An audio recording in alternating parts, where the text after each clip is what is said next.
எல்லாருக்கும் வணக்கம். நான் ஓம் பிரகாஷ் பேசுகிறேன். இது வரைக்கும் நீங்கள் இந்த சேனலை சப்ஸ்கிரைப் பண்ணலாம், சப்ஸ்கிரைப் பண்ணிக்கோங்க. அது மட்டும் இல்லாமல் பக்கத்தில் இருக்க பெல் பட்டனையும் கிளிக் பண்ணி வச்சுக்கோங்க. அப்போ தான் நம்ம சேனலில் போகிற எல்லா வீடியோஸும் வந்து உங்களுக்கு நோட்டிஃபிகேஷனில் காமிக்கும்.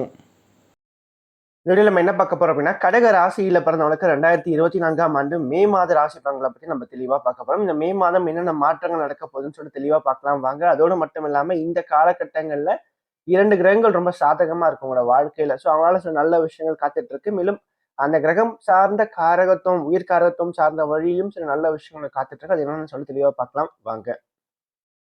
கடகராசி கடகராசி அதிபதி யாருன்னு பாத்தீங்கன்னா சந்திரன். கடகராசி கால புருஷனுக்கு 4வது ராசியா வருதுங்க. நட்சத்திரங்களை பொறுத்த வரைக்கும் கடக ராசியில புனர்பூசம் 4ஆம் பாதமும், பூசம் 4 நட்சத்திர பாதங்களையும், ஆயில்யம் 4 நட்சத்திர பாதங்களையும் கொண்டுள்ள ஒரு ராசி தாங்க இந்த கடக ராசி.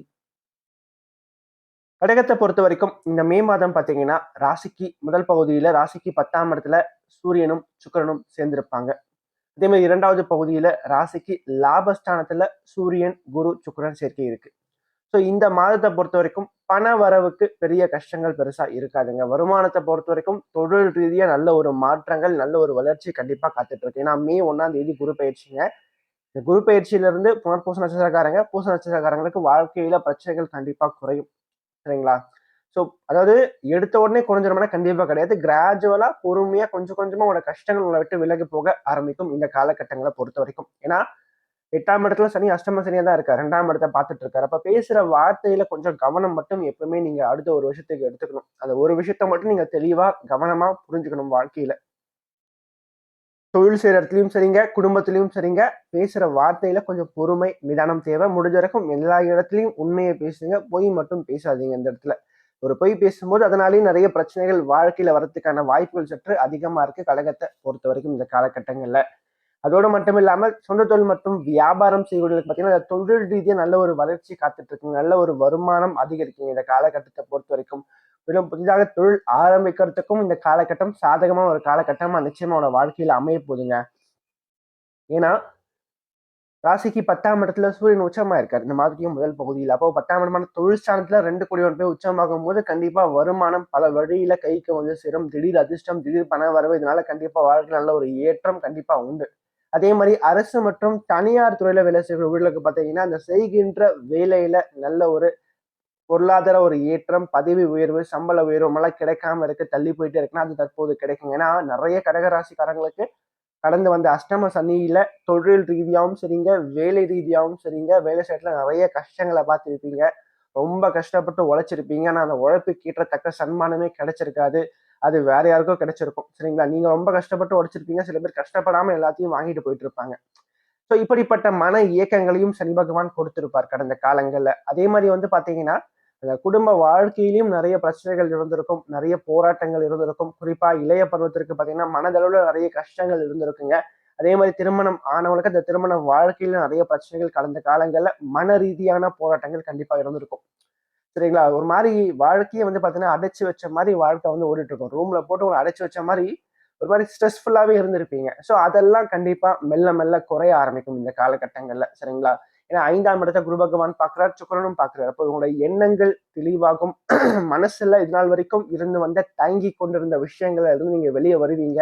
இத நம்ம பண்ண போறோம். இத பண்ணி நம்ம இந்த அளவுக்கு நம்ம வரப்போறோம்ன்ற ஒரு எய்ம ஃபிக்ஸ் பண்ண போறீங்க. அத கண்டிப்பா அச்சீவ் பண்ணவும் போறீங்க இந்த காலகட்டங்கள்ல. அதோட மட்டும் இல்லாம திருமண வாழ்க்கையை பொறுத்த வரைக்கும் காதலிச்சுட்டு இருக்கிறவங்க அந்த காதல் வாழ்க்கை வந்து திருமணத்துல போய் முடியறதுக்கான வாய்ப்புகள் சற்று அதிகமா இருக்கு இந்த காலகட்டங்களை பொறுத்த வரைக்கும். ஏன்னா 5ஆம் இடத்தை 2 சுபர்கள் பார்வை செய்யறாங்க 11ஆம் இடத்துல இருந்து. சரிங்களா? அப்ப அந்த காதலானது வெற்றியில போய் முடியறதுக்கான வாய்ப்புகள் சற்று அதிகமா இருக்கு இந்த காலகட்டங்கள்ல.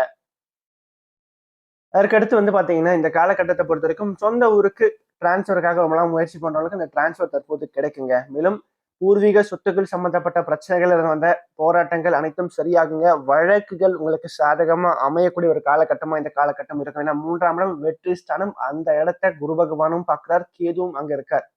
அப்ப கண்டிப்பா வெற்றி அப்படின்றது உங்க வசம் தாங்க. இந்த காலகட்டங்கள்ல வாழ்க்கையில நிறைய மாற்றங்கள் அடுத்த ஒரு வருஷத்துல நடக்க போகுது. குறிப்பா அதற்கான ஸ்டார்டிங் இனிஷியல் ஸ்டேஜ் இப்ப வந்து ஆரம்பிக்க போகுது அப்படின்னு சொல்லலாம். மேலும் நீங்க எடுக்கின்ற காரியங்கள் அது எப்படிப்பட்ட விஷயமா இருந்தாலும் சரிங்க, அதை கண்டிப்பா ஜெயிக்கணும்ன்ற ஒரு எண்ணம் அதிகமா இருக்கும். அதை ஜெயிச்சும் காமிப்பீங்க நீங்க இந்த காலகட்டத்தை பொறுத்த வரைக்கும். மேலும் இந்த காலகட்டத்தை பொறுத்த வரைக்கும் குரு பார்வை உங்க ராசிக்கு 5ஆம் இடத்துலயும் 7ஆம் இடத்துலயும் வரதுனால திருமண வயதில் இருக்கக்கூடிய கடகராசிக்காரங்களுக்கு இந்த காலகட்டம் நல்ல ஒரு திருமண வாழ்க்கையை அமைச்சு கொடுக்க போகுதுங்க. உறவுகளால் இருந்து வந்த பிரச்சனைகள் கண்டிப்பா சரியாகும். இல்லற வாழ்க்கையில இருந்த பிரச்சனைகள் கண்டிப்பா சரியாகும் இந்த காலகட்டத்தை பொறுத்த வரைக்கும்.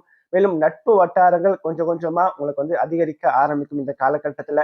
மேலும் புதிதாக தொழில் ஆரம்பிக்கிறதுக்கு இந்த காலகட்டம் சாதகமான ஒரு காலகட்டமா இருக்க போது. அதே மாதிரி கூட்டு தொழில் செய்யறவங்களுக்கு அந்த கூட்டு தொழில் நல்ல ஒரு லாபமும் நல்ல ஒரு ஏற்றமும் கிடைக்கின்ற ஒரு காலகட்டமா தான் இந்த காலகட்டம் இருக்குங்க. மேலும் குறிப்பா சொல்ல போனா சமுதாயத்துல உங்களுக்குன்னு சொல்லிட்டு ஒரு அங்கீகாரம், ஒரு பெயர், புகழ், அந்தஸ்து கண்டிப்பா கிடைக்க ஆரம்பிக்கும் மெல்ல மெல்ல இந்த காலகட்டங்கள்ல.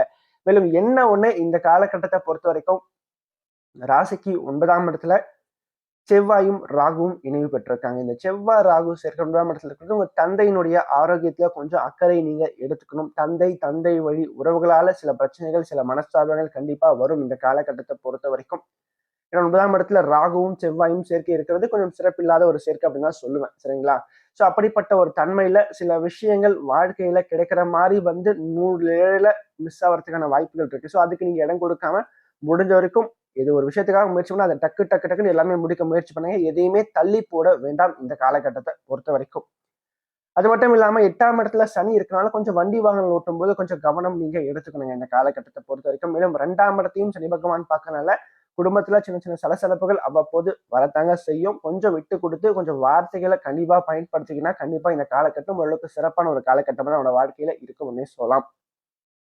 அடுத்து மாணவர்களை பொறுத்தவரைக்கும் படிப்பு சம்பந்தப்பட்ட விஷயத்தை பொறுத்தவரைக்கும் ராசிக்கு 4ஆம் இடத்தை புதன் பார்வை செய்தாருங்க. 5ஆம் இடத்தை குரு பகவான் பார்க்கறது சிறப்பு தான். தனித்த புதன் 4ஆம் இடத்தை பார்க்கறது கல்வியில நல்ல ஒரு முன்னேற்றம், நல்ல ஒரு வளர்ச்சியை கண்டிப்பா கொடுக்குங்க. அதே மாதிரி நீங்க ஒரு தேர்வு எழுதிட்டு அந்த ரிசல்ட்ஸ்க்காக வெயிட் பண்றவங்களுக்கு கண்டிப்பா நல்ல ஒரு காலகட்டமா, நல்ல ஒரு செய்தி காத்துட்டு இருக்கக்கூடிய ஒரு காலகட்டமா, நல்ல ஒரு மார்க் ஸ்கோர் பண்ணிட்டு நல்ல ஒரு கல்லூரியை போய் சீட் கிடைக்கிறதுக்கான வாய்ப்புகள் சற்று அதிகமா இருக்கு இந்த காலகட்டத்தை பொறுத்த வரைக்கும். அதே மாதிரி அரசு மற்றும் அரசு சார்ந்த வழியில வேலைக்காக முயற்சி பண்றவங்களுக்கு இந்த காலகட்டம் நல்ல ஒரு பாசிட்டிவான விஷயங்கள் அதிகமா கொண்டு வந்து சேர்க்குங்க. நல்ல ஒரு இனிப்பான செய்திகள் உங்களுக்கு காத்துட்டு இருக்கு அப்படின்னு சொல்லலாம். ஏன்னா சூரியன் ரொம்ப வலுவா இருக்காரு இந்த காலகட்டத்தை பொறுத்த வரைக்கும். அதே மாதிரி பாத்தீங்கன்னா இந்த காலகட்டங்கள்ல குறிப்பா 2 கிரகங்கள் ரொம்ப சாதகமா இருக்குங்க. அதே மாதிரி 2 உறவுகளாலையும் உங்களுக்கு நல்ல ஒரு ஏற்றங்கள் காத்துட்டு இருக்கு. அது யாருன்னு சொல்லிட்டு பார்க்கலாம். முதல்ல வந்து சுக்கிரன் ரொம்ப வலுவா இருக்கார். 7ஆம் இடம் ரொம்ப வலுவா இருக்குங்க. அப்போ மனைவி, வாழ்க்கை துணையார் அல்லது நண்பர்கள் சார்ந்த வழியில நல்ல ஒரு ஏற்றங்கள் உங்களுக்கு இந்த மாதத்துல காத்துட்டு இருக்கு. சோ அவங்களால நிறைய நல்ல விஷயங்கள் காத்துட்டு இருக்கு அப்படின்னு சொல்லலாம். 2வது விஷயம் அப்படின்னு வந்து 7ஆம் அதிபதினு சொல்லப்படக்கூடிய சனி 8ல மறைந்திருந்தாலும் கூட அந்த குரு அப்படின்றவர் ரொம்ப வலுவா இருக்காரு. 9ஆம் அதிபதி லாபத்துல போய் உட்கார்ந்திருக்கார். அப்போ உங்களை விட வயதுல மூத்தவங்க, அதே மாதிரி குரு, அதாவது உங்களோட ஆசிரியர்கள், உங்களோட வயதுல வந்து உங்களுக்கு ஒரு கைடன்ஸா இருக்காங்க பாத்தீங்களா, வெல் விஷஸ். ஸோ அவங்களால உங்களுக்கு நல்ல ஒரு ஏற்றங்கள் காத்துட்டு இருக்கு. அவங்க சொல்ற அட்வைஸை நீங்க கேட்டு நடந்தீங்கன்னா கண்டிப்பா இந்த காலகட்டம் நல்ல ஒரு சாதகமான ஒரு காலகட்டமா வாழ்க்கையில ஒரு ஏற்றத்தை தருகின்ற வகையில நிறைய நல்ல அதிர்ஷ்ட வாய்ப்புகளை கொண்டு வந்து சேர்க்கும் அப்படின்னு சொல்லலாம். அதே மாதிரி சந்திராஷ்டம நாட்களை பொறுத்த வரைக்கும் இந்த மாற்றிய முதல் வாரம், இந்த மாற்றிய கடைசி வாரம், அதாவது இந்த மே மாதம் 5ஆம் தேதி வரைக்கும், அதே மாதிரி இந்த மே மாதம் 25ஆம் தேதி 31 வரைக்கும். ஸோ இந்த காலகட்டங்கள்ல சந்திராஷ்டமம் கண்டிப்பா வரும். ஸோ இந்த மாற்றிய முதல் 5 நாட்கள், கடைசி 5 நாட்கள்ல கொஞ்சம் கவனம் நீங்க எடுத்துக்கணும். முக்கியமான விஷயங்களை தவிர்க்கிறது சிறப்பா இருக்குமே. இந்த காலகட்டங்கள்ல சந்திரன் கொஞ்சம் பலவீனமா இருப்பார். சரிங்களா? அதுதான் முக்கியமான விஷயம். அப்படி சந்திரன் பலவீனமா இருக்கும்போது நீங்க எடுக்கின்ற விஷயங்கள், எடுக்கின்ற காரியங்கள் சற்று சாதகமா உங்களுக்கு அமைஞ்ச முடியாம போறதுக்கான வாய்ப்புகள் கொஞ்சம் அதிகமா இருக்கு. ஸோ இந்த காலகட்டங்கள்ல பொறுத்த வரைக்கும் மனசை தெளிவா வச்சுக்கோங்க. எந்த ஒரு, அதாவது நெகட்டிவான விஷயங்களுக்கு இடம் கொடுக்காதீங்க. முடிஞ்ச வரைக்கும் எல்லாத்தையும் பாசிட்டிவாவே திங்க் பண்ணுங்க. கொஞ்சம் அதிகமா அப்படி ரொம்ப மன கஷ்டமாக கோயிலுக்கு போயிட்டு வாங்க. பக்கத்துல இருக்கக்கூடிய கோயிலுக்கு போயிட்டு வழிபட்டு வர்றது ரொம்ப சிறப்பான ஒரு விஷயமா பார்க்கப்படுதுங்க.